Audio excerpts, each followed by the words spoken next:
Hi, Dr. Eric Westman here with another edition of Learn with Dr. Westman. Today's topic is how to lose 20 pounds, whether it be the first 20 or the last 20 pounds that you're trying to lose. So if you're just starting out or if you're trying to get to those last 20 pounds after a long journey, this video is for you. Well, of course, it depends on the context. No, it doesn't. Of course, it depends on the type of food you're having. No, it doesn't. This is going to surprise you, I think, but I've thought about this a lot. And the way to lose the first 20 pounds and the last 20 pounds is to be super strict. Yes, if you want to lose fat, be an ultimate fat burner, meaning be super strict to the low carb diet. You're going to be maximizing your fat burning and getting to your goal as fast as you can. Now, this might seem like it goes against what people have said, and yeah, I think there's one book I helped to write that says add back carbs, and no. If you're just starting out, what you need to know is this can be simple. This can be easy. This can be, losing 20 pounds can enjoy, you can enjoy delicious foods. It doesn't have to be hard. There doesn't have to be all the internet chatter about keto flu and all these things. The simplest way to be a fat burner, and this is the way I teach a low carb keto diet, it's about burning fat from your body, not from the food you eat. The simplest way to be a fat burner is to cut out all the carbs in the food. What happens is your body either can burn carbs or burn fat without the carbs in the food. It looks around internally, and we don't store carbs. We store fat.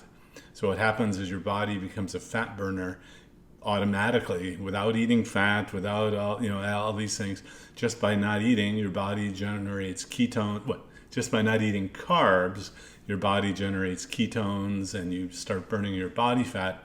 So the fastest way to lose 20 pounds is to do a strict keto diet. It's the fastest fat burning we know of, where you get tasty foods. You can have meats and cheese and chicken or fish or seafood, or you could do and eggs, of course.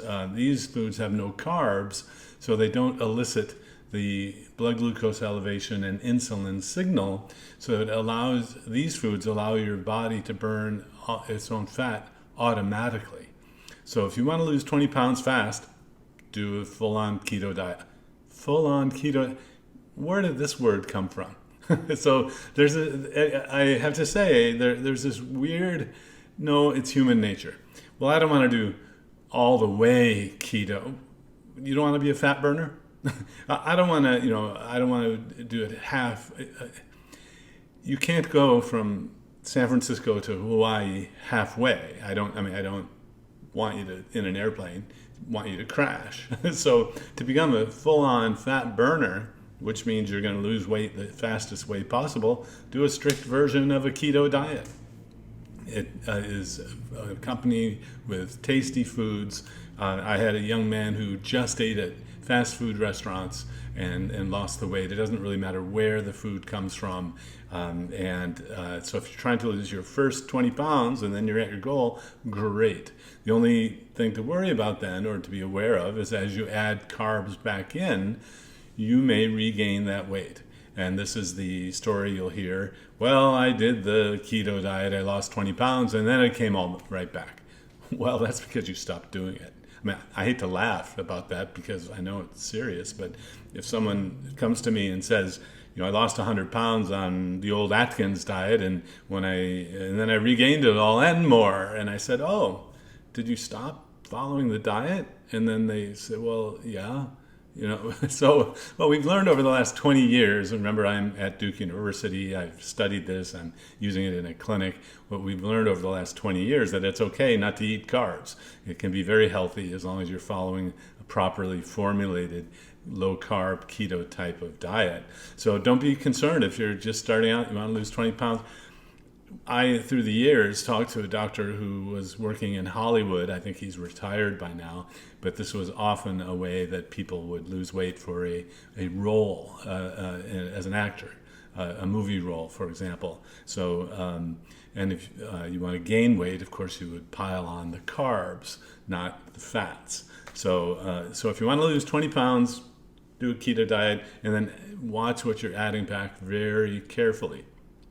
Now, you might just stay on it because you feel so much better, which, your heartburn can be gone, you have more energy, you don't have brain fog, you don't have the after meal carb coma, that sort of thing. So don't worry about going, full on fat burning, or, but some people will say, I don't really want to give up my fruit or my bread, pasta, rice, add any carb in there. Well, then you're not going to get maximal fat burning, because you have to burn through the alcohol and the carbs that you eat before you actually can burn the fat off your body. And remember, ketones come from your body fat naturally. You don't have to eat or drink ketones to be on a keto diet or in ketosis. Ketosis is a metabolic state. It's not a type of food. I mean, if we were precise about it, we would actually label meat and poultry as a keto food, because it has no carbs. It won't raise the blood glucose and insulin, and actually you can raise your ketone levels from within by just not eating the carbs. So the meat and the poultry would be a keto food as long as you're keeping the carbs super low. But now let me switch gears to, you've had a journey. You have to consider where the journey started. If you had type 2 diabetes, you had, let's say, 100 pounds or 50 kilos of pounds to lose, and now you're at the last 20 pounds, I would encourage you to pretend like you're just starting over. Stay super strict. And I know there's this out there, you want to add back, and what I'm finding is that people are tripped up by trigger foods. If you add back something that you can't control, let's say you have 20 pounds more to lose, and you've come down this mountain, that's fantastic. Let's say you've lost 80 pounds, but you have another 20 to lose. If you start adding back in things like nuts, things like, a little bit of the keto ice cream, which doesn't exist, but it's labeled that way, and this is called carb creep. And if you were just starting out and getting to a stall or a plateau, we'd call it carb creep. And so the problem with carb creep, if you have diabetes or you've had a metabolism that you had to lose 100 pounds, say, is that it can trip you up and make things not work. So you could be stuck at I have 20 pounds to go, 10 pounds to go, like you're waiting to get on the dock from the boat, and you just can't get there. Pretend you're starting over. Get super strict. Yes, it will mean to get rid of all those keto junk foods that maybe have been creeping in, or the nuts or the seeds or the nut butters, and all, sometimes even things like pork rinds can become trigger foods, or you might have been trying these chaffles, and you can't not have but 5 per day, and that means you're going to be eating over consuming calories and not be able to get to the goal that you want. So to sum up, to lose the first 10 or 20 pounds or the last 10 or 20 pounds, become a really good fat burner by keeping the carbs super low. We use 20 grams of total carbs per day. That's not net carbs, that's total carbs. Don't subtract out these things. Total carbs, and some clinics use 30 total grams of carbs. I use 20 because historically that's what we have found to work really well. It'd be great to see a study that compared 20 versus 30. There might actually be different results. So things like 10 grams of carbs per day can make a big difference. Going from net carbs to total carbs can make a big difference, especially if you want to get it done fast, you're just starting, or you're trying to get that last 10 or 20 pounds off. Once you're at your goal, then start adding back carbs super slow, and we have videos on that. We have books written about how to do that, and I'll address that in another video. So just stay super strict. keep the carbs really low to become a really good fat burner. Of course, you're going to be eating protein, you're going to be eating some veggies, and so find a method or a teacher that can teach you how to do 20 grams of carbs, total carbs per day or less. I'm Dr. Westman. I hope you enjoy that video. And of course, please click to subscribe, ring the notification bell, and why not pass this along to a friend or relative, because this is a grassroots movement.